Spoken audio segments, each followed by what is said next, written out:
Here's what usually happens when people go to couples counseling and there's an addiction involved. Naturally, the person who has an addiction problem doesn't want to talk about it. They're extremely defensive about it. They're extremely sensitive about it. And if you bring it up in a couples counseling session, that person is going to feel very much ganged up on. Whether they are or not, that's the way they're going to feel. And if that's what gets talked about every time you go to couples counseling, they're going to feel backed into a corner. It's going to feel more like they're getting in trouble, they're in the principal's office, and guess what's going to happen? They're going to quit going. And the only other option would be to not bring up the person's addiction. And in that case, what's the point? We're ignoring the big elephant in the room. And if the counselor doesn't realize that there's this huge, giant addiction problem going on, they're probably going to be given lots of bad advice because they're going to be working on the wrong things.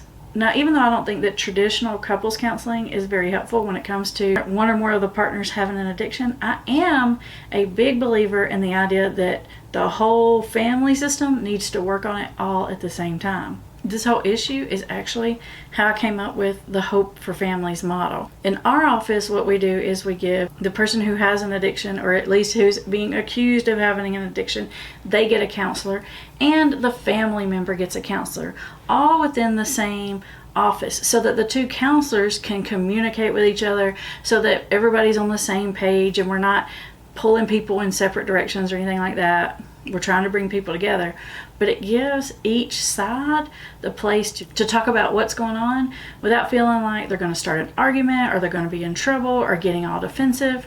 It's sort of the best of both worlds. It's kind of like a mediation type situation.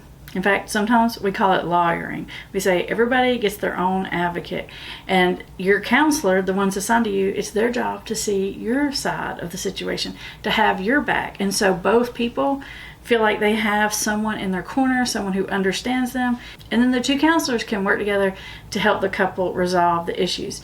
Sometimes we actually do get in the same room together, but when that happens, all four people come in. That way, nobody feels like ganged up on, and you can actually have a productive conversation.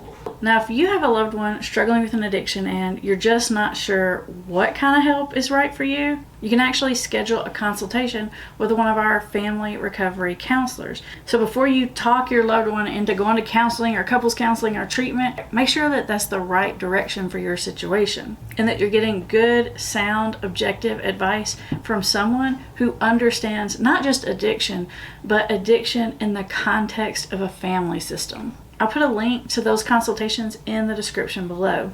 But up next, I want you to watch this video titled, Stop Telling Your Addicted Loved One to Go to Counseling, because that might even be worse than if you guys go to couples counseling.